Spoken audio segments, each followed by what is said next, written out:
Day 16, I want to put out a challenge piece today for those who are kind of at that place where they can try it out. So what I want to put out for today is squat jerk. So the squat jerk position is what we'll use as our test retest.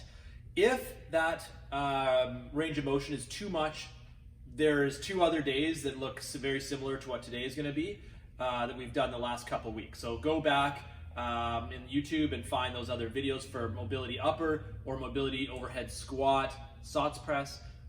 You can also pull pieces from either of those days and use them today. What we want to do today is add a couple of extra pieces, but otherwise feel free to pull other material from previous days that you found was useful for you and want to see the most change from your first set to your last set of squat jerk today. So with that squat jerk position, what we'll do is we'll start with the bar behind our head, our jerk grip, and then what we're going to try, so our test movement is going to be a couple reps. We'll do 3 reps today. You could also do 5.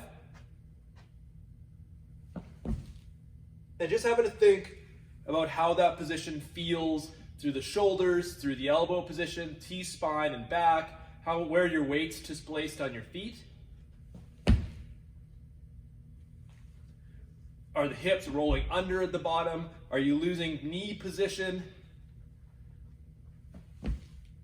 Does the bar end up forward or head down, elbows bent? Any of those sort of positional pieces are what we're looking to assess on our test, followed by our retests. So my mobility pieces for the day. Piece number 1, we're just going to start with basic PVC Pass Throughs.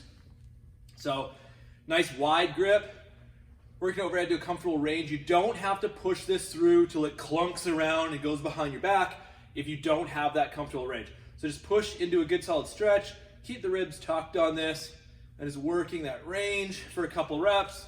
Narrow the grip in 1 inch, range for a couple of reps, narrow the grip in, and carry on with that for a bunch of reps. And you could do 2 cycles of maybe 5 to 7 grip changes through there before moving into the next piece. The next piece we'll do sort of round the worlds. So straight elbows, over to one side, around the back, and around.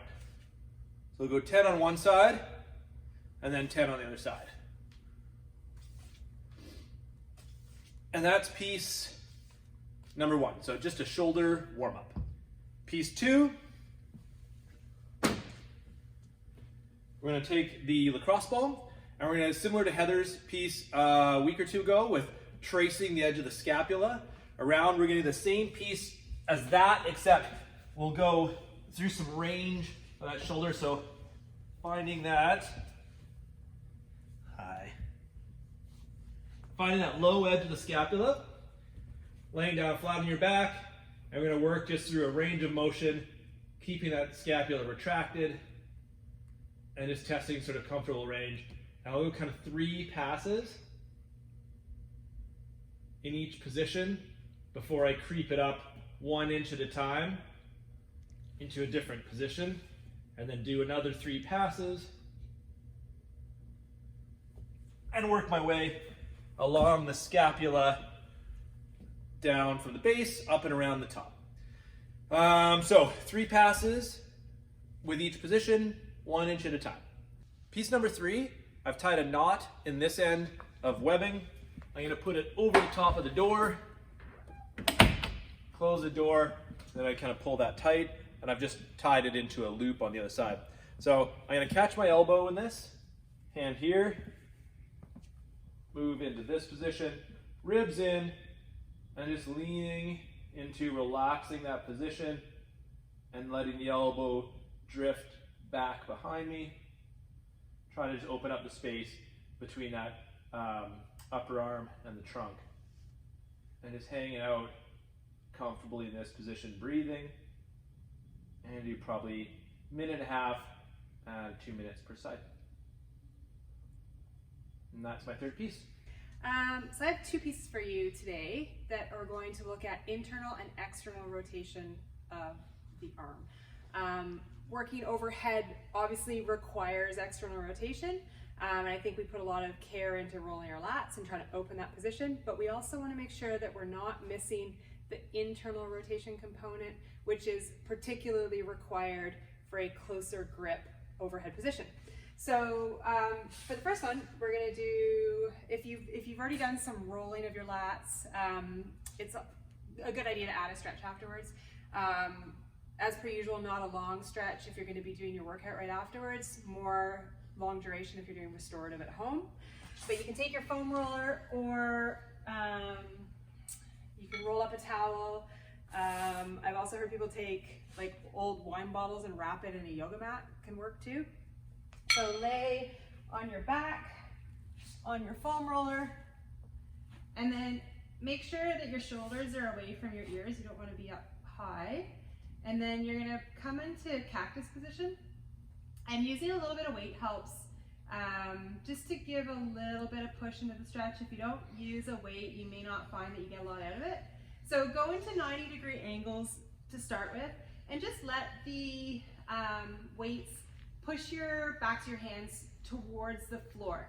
Now, you don't want to have a lot of movement happening in the shoulder itself, so make sure that you're not losing that position here. Try and keep this part really neutral, and just let the rotation happen in the upper arm.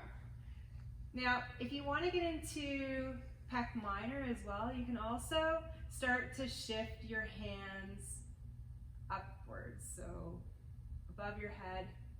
And really subtle movement here does the trick. You don't have to have a huge amount, and it can be kind of tweaky for some people, so just be careful if you've got ranges that feel really sticky or almost a little bit sharp. So that's going to help with your external rotation.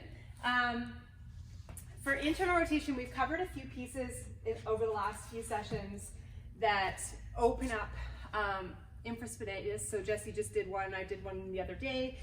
And after you have created some pliability in the tissue, you can actually add a joint mob to help increase that range.